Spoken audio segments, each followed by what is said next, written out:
hidup. Dengan demikian berarti tidak ada pesangon. Berarti RU Cipta Kerja menghapus pesangon. Itu jelas di situ dikatakan. Bahkan penghargaan masa kerja dalam undang-undang sebelumnya nomor 13 diturunkan nilainya, dan penggantian hak buruh dihapus. Dibalikan kesepakatan pasti pengusaha menolak. Jelas pesangon hilang. Yang ketiga adalah penggunaan outsourcing yang masif. Yang sebelumnya outsourcing hanya 5 jenis pekerjaan, sekarang diperbolehkan. Sekarang semua jenis pekerjaan dan tidak ada batas waktu. Seumur hidup anak kita, para ibu yang susah-susah menyekolahkan anaknya, yang berjibaku pontang-panting mencari rezeki tambahan untuk menyekolahkan anaknya, negara membuka ruang. Para agen, saya quote and quote, bukan berarti seperti itu, tapi quote and quote tanda petik, menjual buruh kepada pengusaha-pengusaha yang serakah itu. Karena sekarang bisa melalui agen bebas seumur hidup dan tidak jelas masa depannya. Yang keempat adalah alasannya karyawan kontrak sekarang bebas. Dulu karyawan kontrak harus ada persyaratan.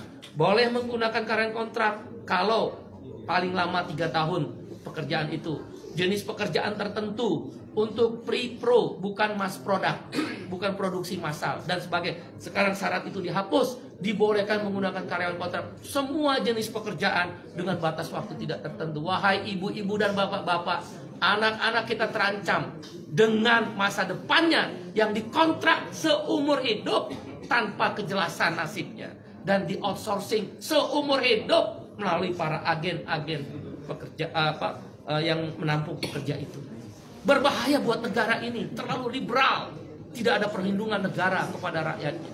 Yang kelima adalah social security, jaminan sosial dihapus, khususnya jaminan kesehatan dan jaminan pensiun. Dengan berlakunya upah per jam atau istilah dalam undang RU tersebut persatuan waktu, maka tidak ada lagi kewajiban untuk membayar jaminan kesehatan dan jaminan pensiun. Bagaimana menghitung pensiunnya dengan upah per jam?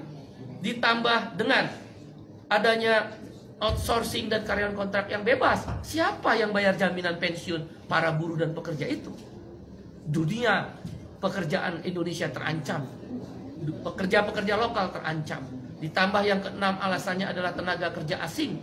Dulu harus mendapatkan izin menteri, sekarang hanya sekedar pengesahan tanpa perlu izin menteri.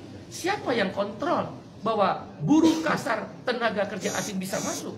Sekarang saja yang ada izin tertulis menteri bisa hilang, bisa banyak orang buruh kasar tenaga kerja asing masuk. Sudahlah outsourcing, sudahlah kontrak bebas, sudahlah upah murah, sudahlah masa depan tidak ada, buruh-buruh asing bisa bekerja di startup dan lembaga pendidikan sekarang bebas untuk memakai jasa tenaga kerja asing. Itu berbahaya, mengancam pekerja lokal. Yang ketujuh adalah yang kita sebut dengan waktu kerja. Sekarang ini minimal adalah maksimal adalah 7 jam sehari dalam 6 hari kerja, Senin sampai Sabtu, atau 8 jam sehari dalam 5 hari kerja, Senin sampai Jumat. Dalam RU Cipta Kerja dihapus semuanya. Hanya dikatakan maksimal 40 jam seminggu. Berarti orang boleh bekerja, buruh dipaksa bekerja 14 jam seminggu. Dan buruh tidak diberi waktu istirahat, karena lemburnya boleh 18 jam dalam sehari. Dalam seminggu, maksud saya 18 minggu. Waktu kerjanya tidak lagi 7 jam atau 8 jam. Ini berbahaya untuk masa depan perlindungan kaum buruh. Dan hal-hal lainnya adalah sanksi pidana dihapuskan dengan RU Cipta Kerja yang baru ini. Orang tidak bayar, pengusaha tidak bayar upah, tidak ada sanksi pidana. Terlambat bayar upah, tidak ada larangan. Kalau begitu kalau saya pengusaha bisa bayar upah 3 bulan sekali dong. Di mana negara kalau begitu? Kalau memang tujuannya investasi, kenapa tidak ada perlindungan?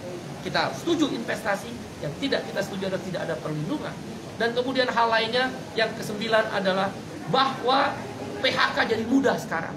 Nggak perlu lagi ada negosiasi dan perundingan dengan serikat buruh. Langsung ke PHI, dan PHI bisa langsung memutuskan Pengadilan Hubungan Industrial. Oleh karena itu, kami berpendapat 9 alasan KSPI menolak RUU Cipta Kerja yang sudah resmi diserahkan DPR akan dilakukan perlawanan. Bagaimana kalau kemudian DPR tetap mengesahkan RUU tersebut? Ada 3 langkah yang kami lakukan. 1, aksi besar-besaran selama pembahasan di DPR, maupun kalaulah dipaksa untuk disahkan yang merugikan buruh tadi. Aksi nasional, aksi daerah, bahkan tidak menutup kemungkinan aksi yang melibatkan komponen yang lebih luas. Kawan-kawan mahasiswa, mereka terancam. Begitu masuk pasar kerja, tidak punya masa depan. Para ibu-ibu, bapak-bapak terancam karena mengeluarkan biaya tinggi untuk menyekolahkan anaknya, tidak punya kepastian masa depan untuk anak-anaknya. Para pemuda-pemuda dan pemudi terancam, nggak mungkin mau menikah karena outsourcing dan karyawan kontrak. Indonesia terancam darurat terhadap kesejahteraan Indonesia. Dan karena itu aksi besar-besaran melibatkan semua masyarakat yang lebih luas dan masif akan dilakukan di DPR, di pemerintah, di daerah, bahkan boleh jadi secara nasional akan dilibatkan aksi yang lebih besar-besaran. Menghentikan produksi kalau memang